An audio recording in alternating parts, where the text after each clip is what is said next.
Okay, so last time we talked about locally free sheaves.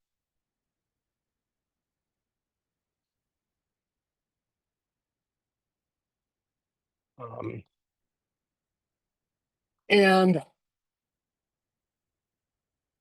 to continue that discussion, or more generally, coherent sheaves, or even more generally than that, quasi-coherent sheaves. And there are sort of important operations on sheaves that we talked about earlier, but we didn't really talk about in the context of coherent sheaves, or more generally O of X module sheaves. So we talked about, if I have a map X to Y, most of what I'm going to say is relevant for all ring spaces, but we don't lose much by just assuming these are schemes. Then, of course, if I have a quasi-coherent, coherent, locally free sheaf on X, F, then I can apply the push forward functor. So that gives me a sheaf on Y.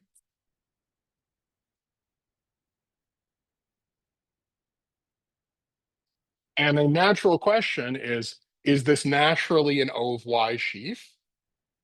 If it is it a quasi-coherent O of Y sheaf? Is it a coherent O of Y sheaf? So the answers are yes, maybe, and maybe. So if I have a map of ring spaces, in particular, a map of schemes, right, then part of the data there is a map from O of Y into the push forward of O of X.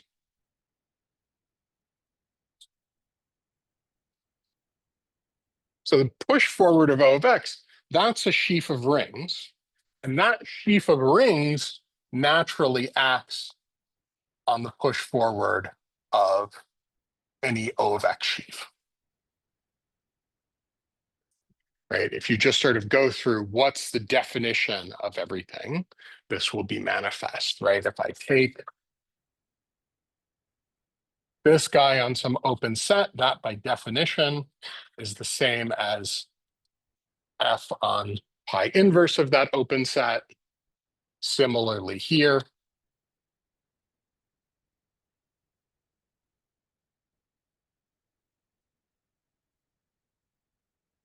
And since this is an O of X sheaf, I naturally get a module structure here.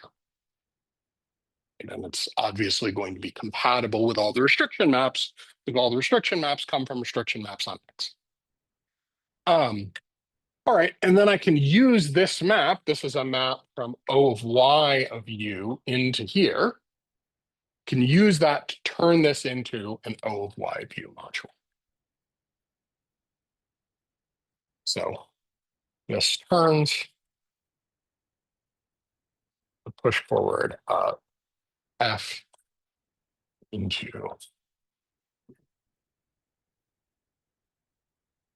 O of Y module. Okay, great. And then there are various properties we want to apply. We want to know whether they hold for this O of Y module, the most important ones being quasi-coherence and coherence. All right. So, this would apply to any O of X module, that this push forward turns it into an O of Y module. If F is coherent,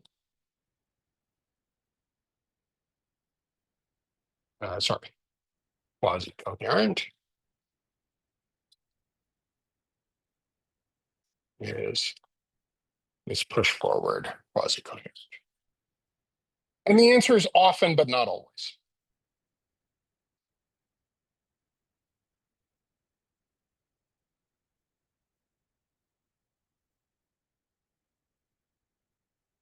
So as usual, when we think about these sheaves, we want to think about, O of X modules. That's sort of a replacement for O of Y modules, for modules over the functions. So what would happen if my X and Y were affine. Spec of A mapping to spec of B, of course, means that I have a ring homomorphism from B to A. So here, a coherent sheaf, as I should say, a quasi-coherent sheaf, is always given by doing this construction of a sheaf from a module. So a quasi-coherent sheaf is uniquely determined by this guy. All right, and this maps. So I can take this sheaf, I can push it forward, and I should think about what I'm going to get. So pushing forward a sheaf doesn't change what its global sections are. The sections of this guy in spec of A are the same as the sections of this guy on the spec of B. So there's only one possibility for what B module this could be, which is just M again. And to avoid confusion, a common convention we use when sort of thinking about the same space, but thinking about it as a module over different rings, is to write the ring as a subscript. So here I'm taking M as an A module, and then using this homomorphism from B to A, I can turn it into a B module. So that's sort of the only possibility. And in fact, you can track that this is what happens.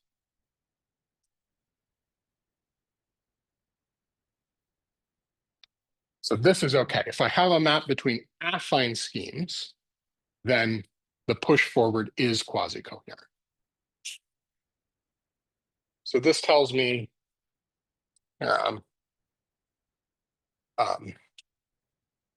if X to Y is an affine map, right, whether a sheaf is quasi-coherent is a local question. It's a question about what happens on little neighborhoods around points in Y, right? So if I want to know, is the push forward of F under this map quasi-coherent, I can restrict to open neighborhoods on Y and ask the question there. So being an affine map means that when I do that, when I restrict to affine open neighborhoods of points on Y, I get affine preimages up in X. Then this push forward is quasi-coherent. Or if my original sheaf was quasi-coherent. Now, note here, this very much does not preserve quasi-coherence, right? Because this operation on modules doesn't preserve being finitely generated, right? You can do dumb stuff like B is C and A is C of T and M is C of T as well, right? So M is finitely generated over A, but then when I restrict to the module action using this map, suddenly it becomes an infinite dimensional C vector space. And geometrically, right, this homomorphism corresponds to I have an affine line and I smush everything down to one point.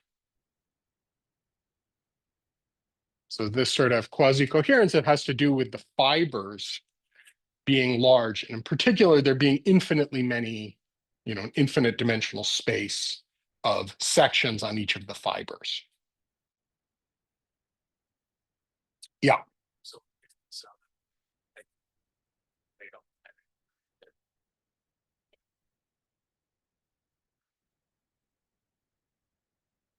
This map is finite type, right? A is a finitely generated B module. You mean finite. So yes.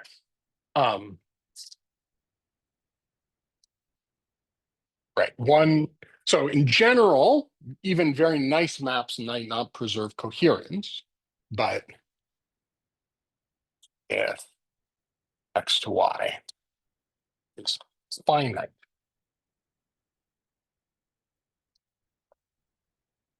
And is coherent.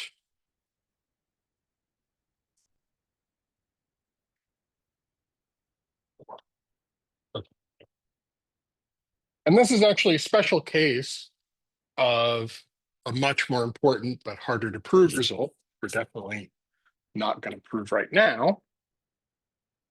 Actually, this is true if I say projective. So this is one of the things that's very nice about projective rays, right? We sort of talked about the fact that you can even write proper instead of projective, but that's even harder to prove. That proper things, in particular projective things, have very few functions on them. Right? So from the perspective of global functions, they look like they're finite. This is a very important theorem, and it's not incredibly hard, but it requires some background we haven't gotten to yet. We'll see whether we really have time to get to it.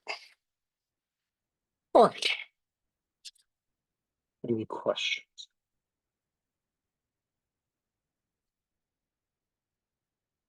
Okay, so that covers most of what we need to know about forward. It's just we're going to use these operations, so we want to make sure we know at least a little bit about them. What about pullback?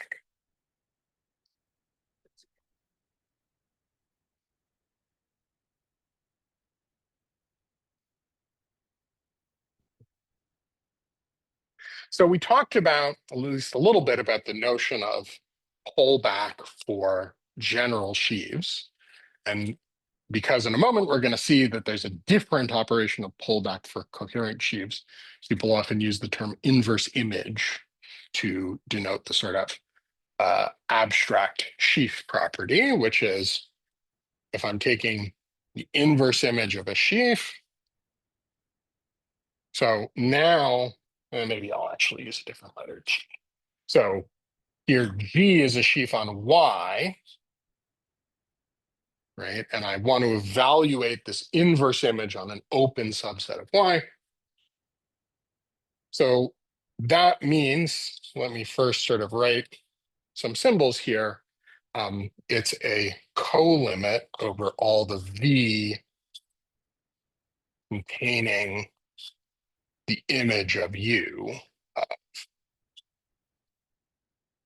sections of G under U.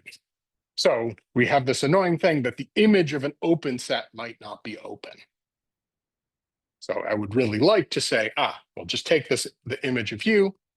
I would like that to be, again, an open set, and then I would just take sections on it. But I can't, because it's not always.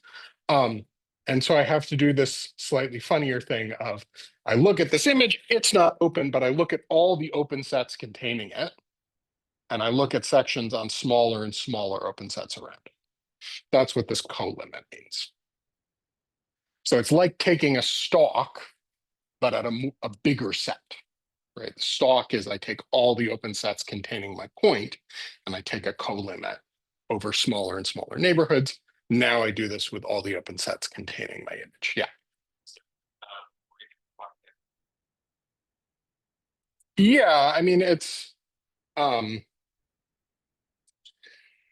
I have V and I have F in G of V, right? And I have this equivalence relation that this is the same as taking some V prime and F in G of V prime, such that if when I restrict to the intersection, right? So the key point here is if I have two open sets that contain this image, their intersection is also an open set that contains their image. So this should be an F prime. If when I restrict to this intersection, these guys are the same.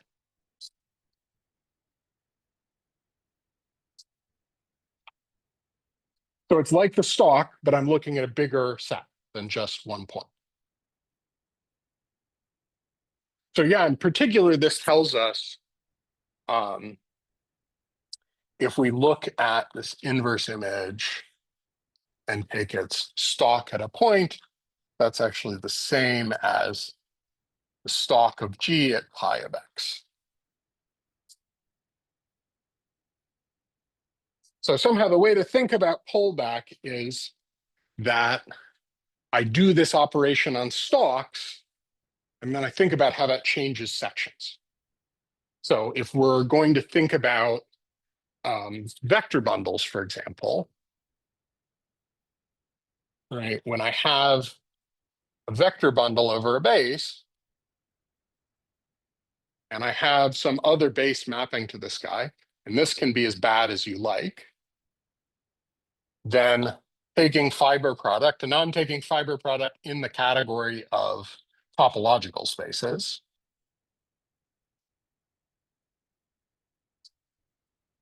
Gives me a vector bundle over this new guy, a new vector bundle over this base. So this is base change for vector bundles.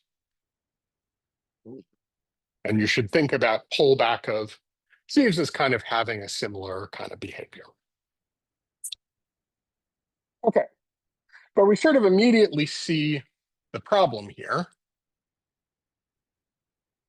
which is I'd like to take a sheaf of O of Y modules and pull that back and get a sheaf of O of X modules.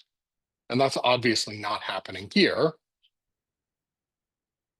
I would need to put an O of X module, a module structure over the local ring on this stalk. And how am I going to do that? The map of rings goes the wrong way. Well, it might be helpful to think about what the right answer for modules is. So the kind of lodestar property for this pullback. So I haven't defined what this means yet. I'm just using this as a symbol. It's a sum operation I want that turns an O of Y module into an O of X module. And I want that of spaces. But if I pull back G and look at hum of that to F, so here my F is over X and my G is over Y, then that's the same as if I had taken hum of G into this push forward, or O. So if I were just looking at maps of sheaves of abelian groups, then this inverse image would have this property. And it's basically defined to make this work. So I want to somehow take that inverse image and turn it into an O of X module in such a way that makes this work. And we know exactly how to do this for modules over rings, right? So this functor has a left adjoint, which is take the tensor product over A with B.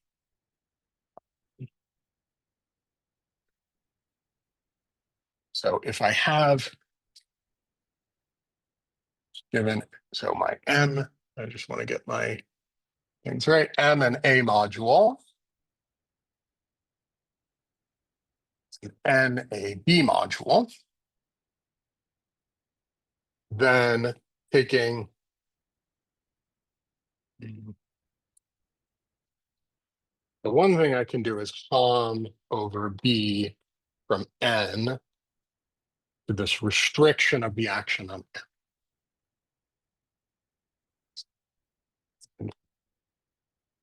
N. It turns out that you can think of this as tensor product, where here I'm tensoring over B with A. Yeah. And here I put M, and this is sum of A modules.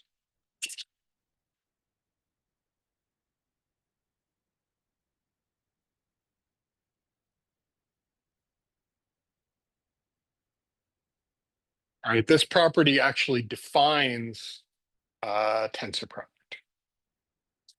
The trick here is to think of MB as over A from A as an AB bimodule to M.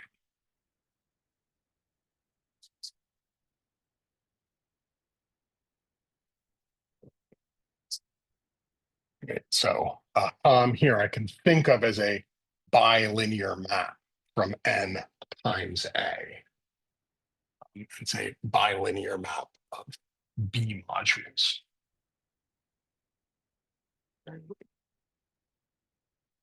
No, it's A module. Okay, great. Yes, it's B modules.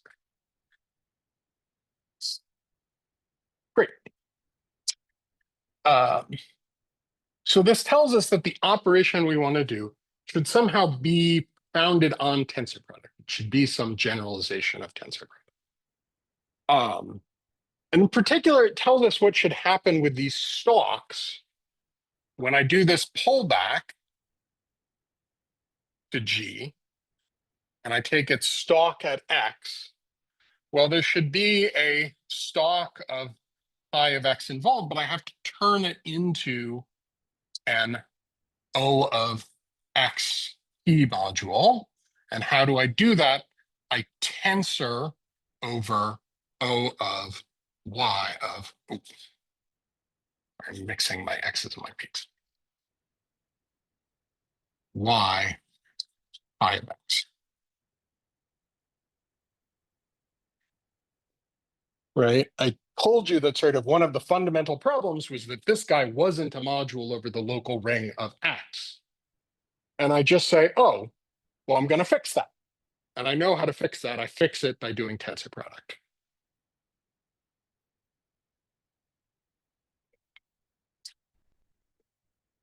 All right, so there's a systematic way to take this inverse image sheaf and just do this to every stalk. And that way is to take tensor product over my sheaf of algebras. So if I have two O of X, O of Y modules, I can tensor them over O of Y. So in this case, I want the inverse image of G. So I want an O of X module, and I tensor that over the inverse image of O of Y with the inverse image of G.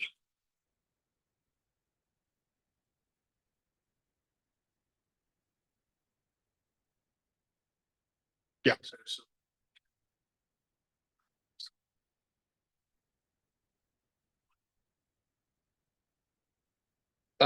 Sure. But I wouldn't think of this as a monoidal thing. I'm changing what my base ring is. Right? So, how do I see this? In order to prove this, well, I use the universal property of tensor product, right? What does this do? This tells me that is O of X modules from here to here is the same as of phi inverse of O of Y modules from the inverse image of G to F. And then I can use my sort of purely sheaf theoretic results to say, oh, that's the same as from of O of Y modules, G to the push forward.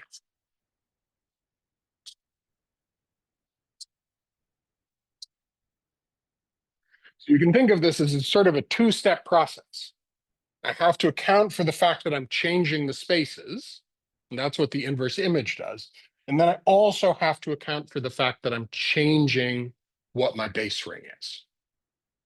Right here, I'm starting with the functions on Y. I want to go to the functions on X. I got to kind of forget that I was changing that here because my map went the right direction. But now it goes the wrong direction. And so I have to add extra stuff in to get an O of X module.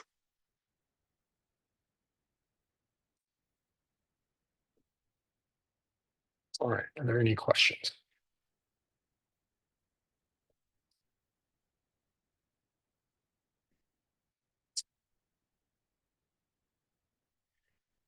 Okay, one important thing we're going to use here. So note, it's a very easy theorem. If I take O of Y and I take its pullback, and now always when I put star here, I mean pullback as categories of modules over the structure sheaf. Well, what is that? That's O of X tensored over pi inverse of O of Y with pi inverse of O of Y. Oh, that's just O of X.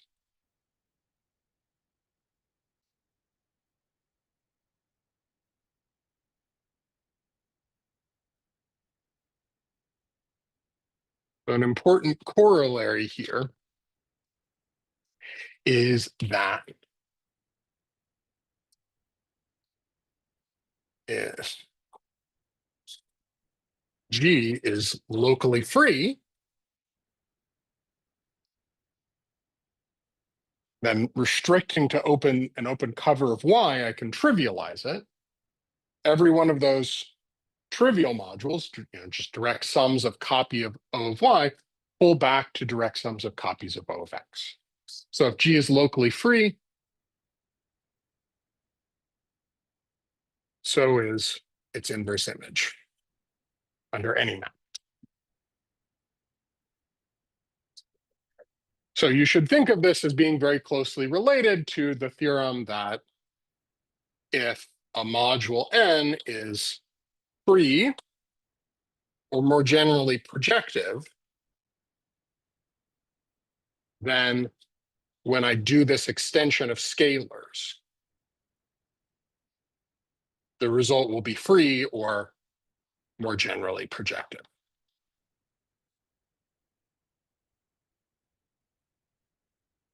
All right. And this is very much not true if we take push forwards.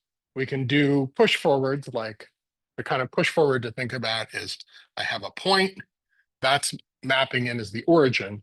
If I take a locally free sheaf on the point and I push it forward, I'm going to get a skyscraper sheaf on the origin, and it will be very much not locally free. And that's in part because this operation on modules doesn't preserve being projective. It's exact, so its left adjoint preserves being projective.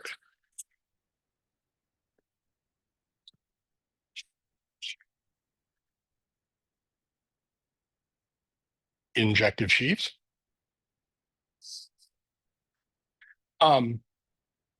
Which do come up in some technical arguments, but generally they're pretty weird. Like injective objects in the category of like sheaves of abelian groups are really strange.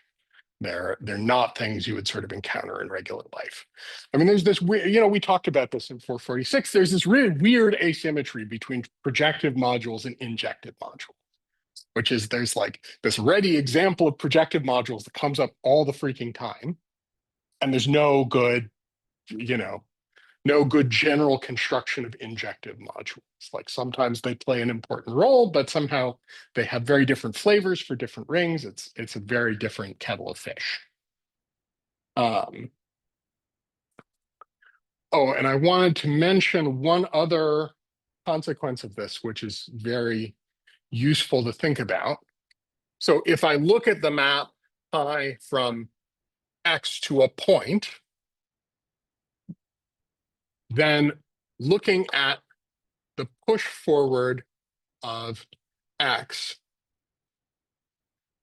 let's think about this point as spec K. I could think about spec Z, but let's just make our lives a little easier.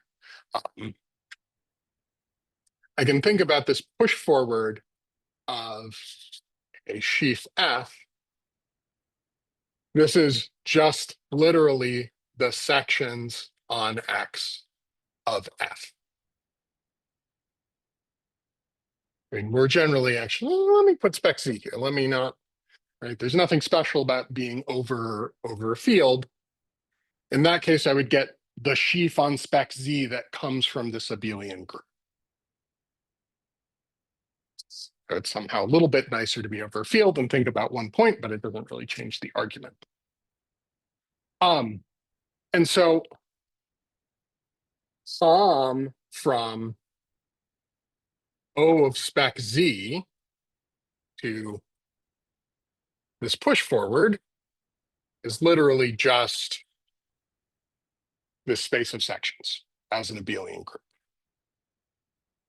But if we apply the adjunction, so this is Hom over O of spec Z. If we apply the adjunction, we get Hom over O of X into F. So a very common identification we use is that a section and a homomorphism from the structure sheaf are the same thing. And of course, this isn't like some mysterious weird isomorphism. There's an element 1 in the structure sheaf, and I look at where 1 goes under this homomorphism, and that gives me a section. But this is something I'm definitely going to start using, so I wanted to mention it now. It's a very, very common sort of identification people use. All right, any questions?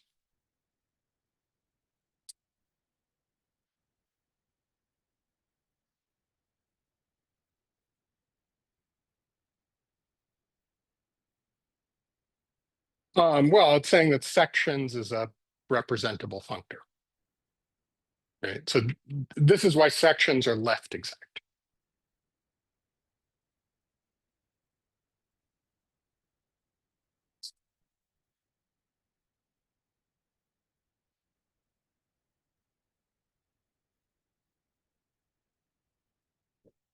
All right, so it's good to have these abstract tools, but how do we actually get examples of locally free sheaves? What are we supposed to do? So there's one recipe which is incredibly important and is going to seem incredibly sneaky, which is, so we talked about this operation for getting quasi-coherent sheaves from modules over a ring on spec of A. Well, you can do the same thing for Proj. So if I have S, a Z greater than 0 graded ring, and I look at M bullet, a graded module, and for various kind of convenience and historical reasons, we don't necessarily want to assume that M is graded in positive degrees. It can be useful to allow it to have some gradings in negative degrees. We'll see in a moment why that isn't going to matter very much. All right, then there's an obvious sheaf, M bullet twiddle, which is exactly what you would guess based on the construction of Proj and the construction of quasi-coherent sheaves on affine schemes. So this is the unique sheaf.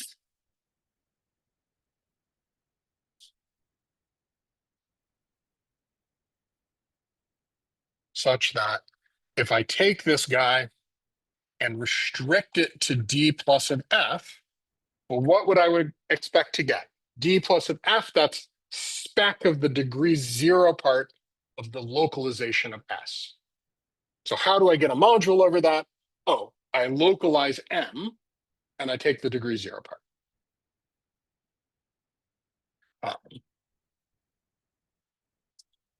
So I take M bullet, I localize it.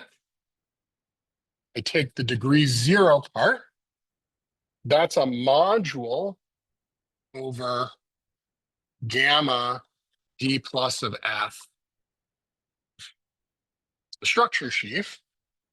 And so I can turn that into a coherent sheaf on this affine scheme. Right? So a Proj is always just a bunch of affine schemes glued together under these rules. So the other kind of sneaky thing is, I need to say some words here. I need to say what the transition functions identifying these guys are.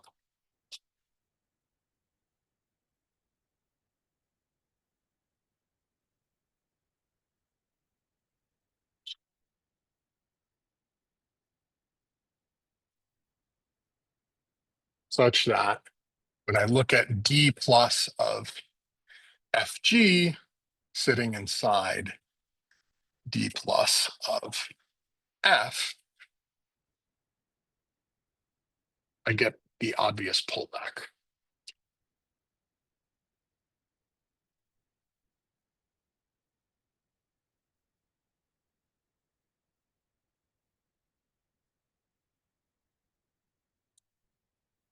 Okay, this is a really sneaky definition because it sounds like I didn't do anything interesting, right? We had this construction for spec we already knew, and you just do the obvious generalization of it to proj. But to see it's really sneaky, the useful thing to do is to think about, well, I have this operation where I can take a graded module, m bullet of k, and I can define that to be the same underlying module, but with the grading changed by k. And it's always very difficult to get the signs correct with these grading shifts. What this means is what used to be the kth degree is now the 0th degree. So I'm shifting the grading down by k. So I would have some picture like this, right? If I were looking at polynomials in two variables, that's kind of the picture I'm implicitly drawing here. You'd get this kind of cone of monomials.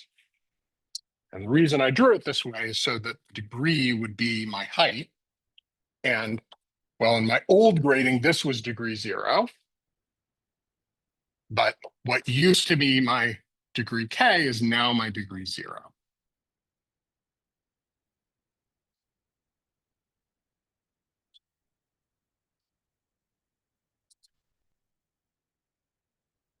Okay, so how does this change the sheet? Sort of sounds dumb, right? I'm just taking this module, I'm shifting it. It's the same module. Why would I get a different sheet? But of course, I get an incredibly different sheet. So one obvious hint of this is that I get a map, right? Because I'm changing what it means to be degree 0. I'm changing what the degree 0 guy here is when I shift the degree.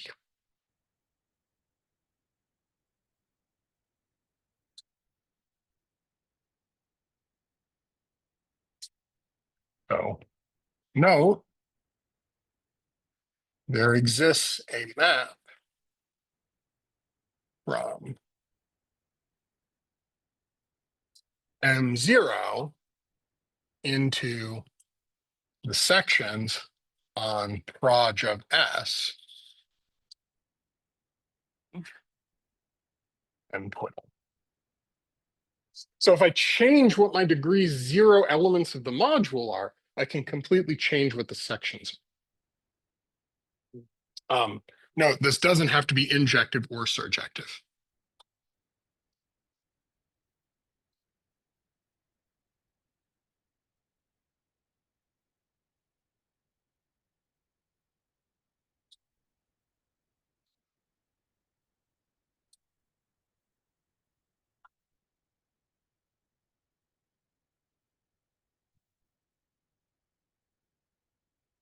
So in particular, this answers the question of how we should think about elements of my original ring of degree which aren't 0.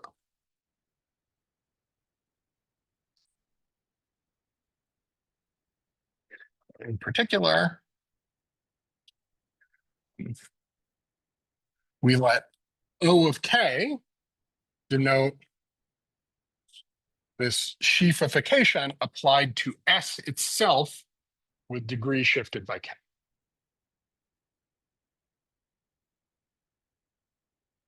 So there's a natural map from SK into the sections on proj of S of O of K.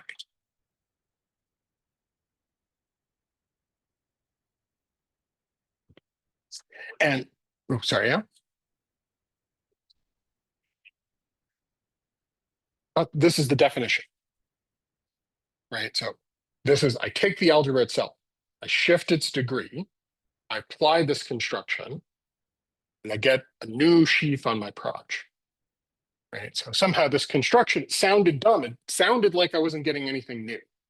But I have this extra degree of freedom of shifting the degree, and that gets me something new. It gets me this object.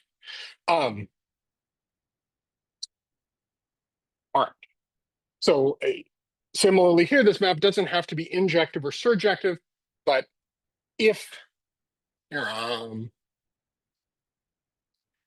S is finitely generated, then this map is an isomorphism for K sufficiently large.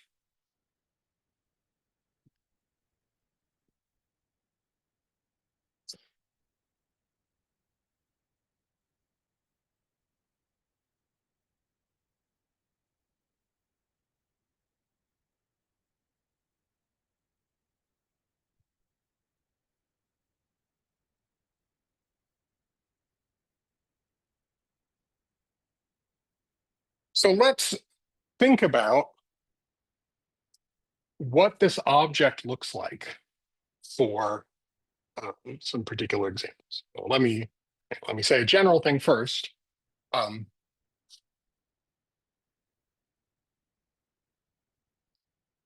Theorem, if S is generated in degree 1,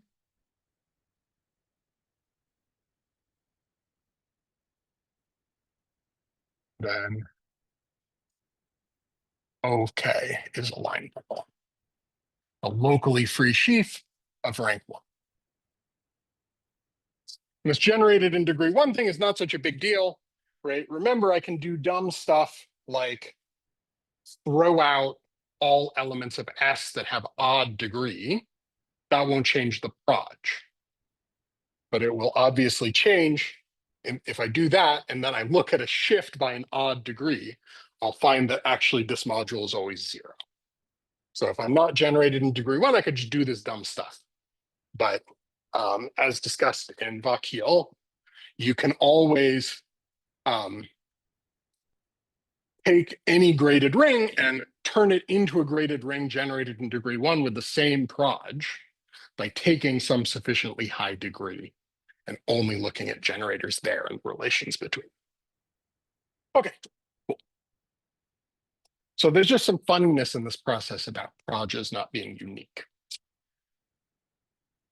And the proof, pretty easy, right?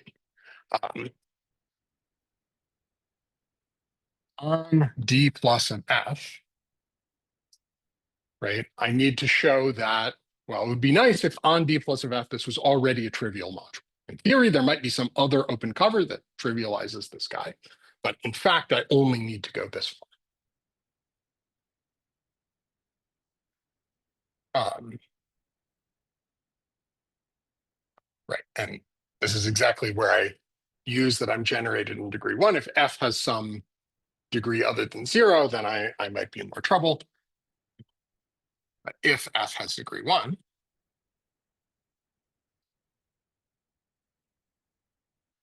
and being generated in degree 1 exactly means that D plus of F's for guys of degree 1 is enough to get an open cover. Element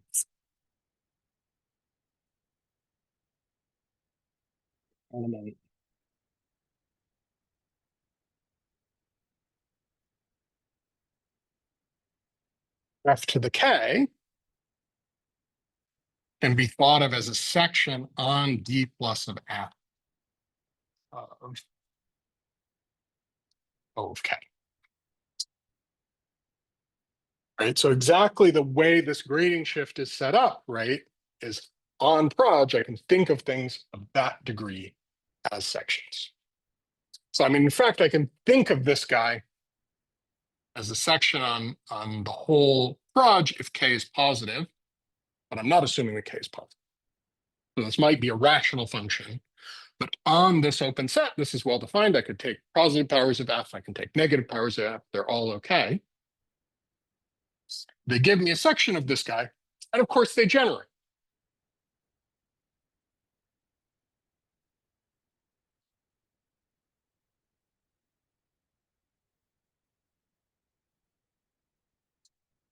So this means that I get a map from O restricted to d plus of f to O of k restricted to d plus of f by multiplication by f to the k.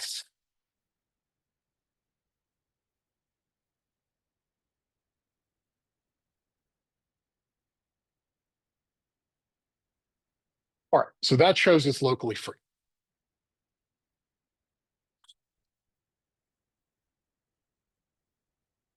But it also tells us something else. It tells us how to explicitly construct this guy with transition function. Oh, that's time. So I guess I'll get that far, and then we'll have to talk about this later.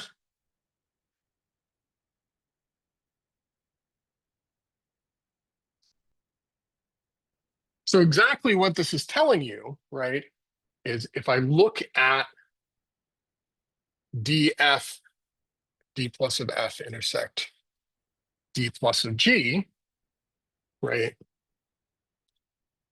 I've got O of k on here, and I've got a phi sub f, which is the isomorphism to O that comes from restricting to f.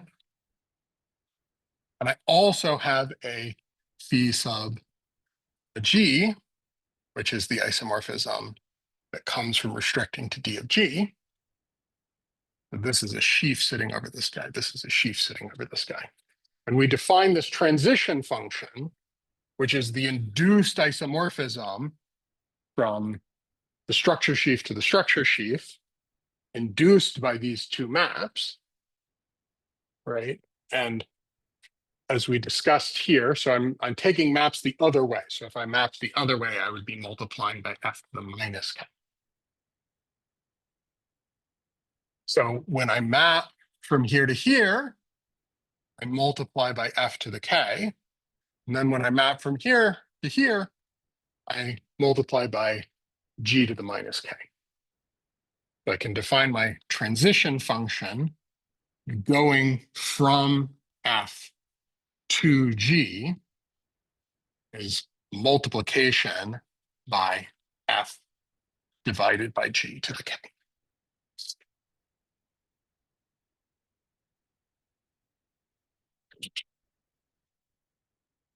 This is for all f z of degree 1.